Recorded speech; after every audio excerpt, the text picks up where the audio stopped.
Deux disqualifications à la fin de ce Grand Prix des États-Unis à Austin, pour Lewis Hamilton qui avait franchi la ligne d'arrivée en deuxième position, et pour Charles Leclerc qui lui était parti de la pole et avait terminé à la sixième place avec une stratégie déjà qui était un petit peu compliquée du côté de chez Ferrari. On avait décidé de lui faire un seul arrêt, on avait mis ses œufs dans deux paniers différents chez Ferrari. Et chez Ferrari, on s'est réveillé encore plus tard que chez Mercedes. Ah oui, là, clairement.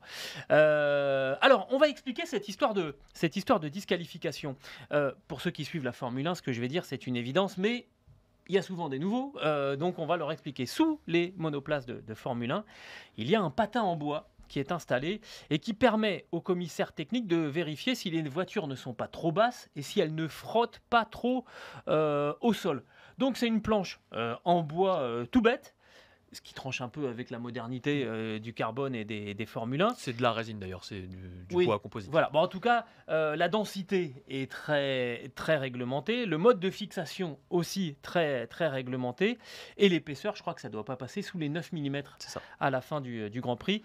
Si vous êtes curieux, c'est l'article 3.5.9 alinéa E du règlement technique de la Formule 1 2023. Une forme de logique. Ils ont fait passer au contrôle les trois voitures qui terminent sur le podium. Verstappen, Hamilton et j'ai un problème, il faut que je la fasse. Chuck Norris. Parce qu'on est au Texas. Donc voilà. Donc Lando Norris, évidemment. Et puis, on choisit au hasard, donc à mon avis au nez, Charles Leclerc. Et donc, sur ces quatre voitures, deux ne passent pas, celle de Lewis Hamilton et celle de Charles Leclerc, qui sont carrément disqualifiées du Grand Prix parce que cette planche qui est en bois, effectivement, et qui est en résine, elle a été trop usée. Donc, on est en dehors du règlement et la sanction, elle est claire, c'est disqualification. Ça, moi, ça me fait poser deux questions. La première question, c'est on en contrôle 4 des voitures, et donc la moitié des voitures n'est pas conforme. Il faut continuer les gars, il faut contrôler les autres, parce que ça veut dire qu'il y a quand même des chances importantes pour que, à l'arrivée, il y ait d'autres voitures qui soient en dehors des clous. Et non, on s'arrête là. Non, c'est bon, on en a deux, merci, salut. Oui, parce que c'est malheureusement une question de temps, tout simplement.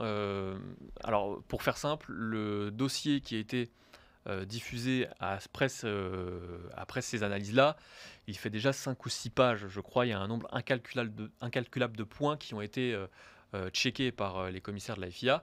Et il n'y a tout simplement pas le temps de checker les 20 voitures ou même 10 voitures parce que On est en derrière, back-to-back. exactement, derrière, il faut remballer les voitures et préparer le voyage pour le Mexique. Donc, on fait ça aléatoirement, alors sans que ce soit vraiment aléatoire, puisqu'évidemment, on prend les 3 voitures du podium. Et effectivement, il n'y a aucun point de règlement qui impose que la voiture du coéquipier soit contrôlée si une voiture apparaît hors du règlement. Moi, je pose la question quand même, est-ce qu'on peut pas prendre un tout petit peu de temps? C'est quand même pas très... Ça prend pas 4 heures, hein, à un moment. Surtout quand on est comme ça dans une configuration où on voit bien qu'il y a quand même un truc, il y a un loup. 4 voitures, on a donc contrôlé les 3 premiers, plus le 6e. Moi, je pose la question, et le 4e et le 5e alors? Ce sont les grands gagnants.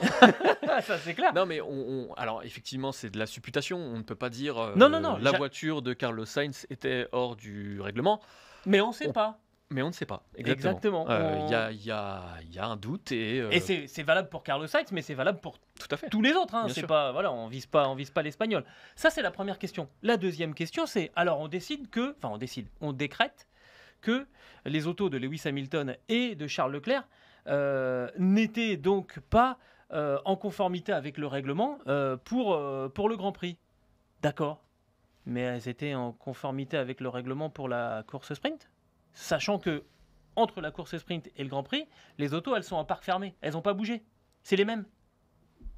Oui, donc par magie, la voiture, elle est devenue non conforme. On peut aussi estimer que le plancher, cette fameuse planche a tenu pour le sprint et n'a pas été pour la course.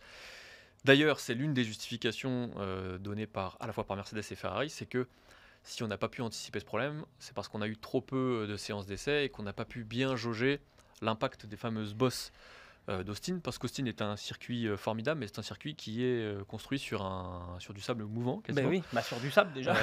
Voilà. Et donc il y a beaucoup de bosses et effectivement ça a eu un impact plus important. Alors les écuries le savaient déjà, certaines ont réussi à prendre leurs précautions, Red Bull, Verstappen, etc. D'autres ont peut-être un petit peu trop joué avec la limite et n'ont pas bien jaugé tout ça, donc ont été pénalisés finalement.